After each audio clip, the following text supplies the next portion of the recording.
It has been a long and challenging day for all of our first responders. They've been running calls all day, rescuing people from wrecks, digging out cars out of the snow, handling the utility emergencies as well. And we know this is work that continues through the evening. 9 News reporter Jennifer Meckles joins us now from Station 44 near Parker.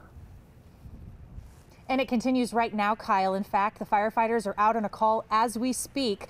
It's finally stopped snowing here, but it was a very busy day for South Metro firefighters. They guess they took about 150 calls just in this district earlier today, and they posted quite a few of those, some videos from these moments when they are out in the field working and responding to these calls, just to give people at home an idea of what all they've been up against today. Take a look at some of those videos. One of the calls, firefighters got called out after a fence in Parker blew over, fell onto a natural gas meter and broke the line. South Metro said high winds downed a lot of power lines and poles in this district today.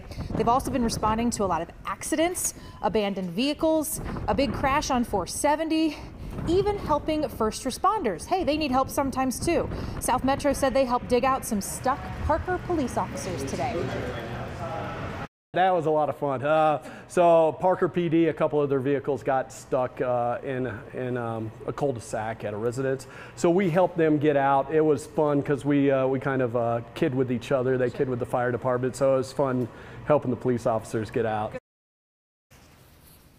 So the firefighters have to stay safe while they're working as well. They're big, they carry a lot of water, so those trucks are heavy. They said the snow's not so much a problem, but the ice can be really challenging. The engine that's out right now, they have chains on these tires. They are massive, no-nonsense chains. And they also have this engine. They call this the Aircraft Fire Rescue. Look how monstrous this thing is. They'll use this if they get into some real trouble, if they need to handle some more difficult terrain. This thing is set up for like the worst of the worst conditions. Right now it's parked here. They seem to be handling the roads okay at this hour. Kyle and Kim.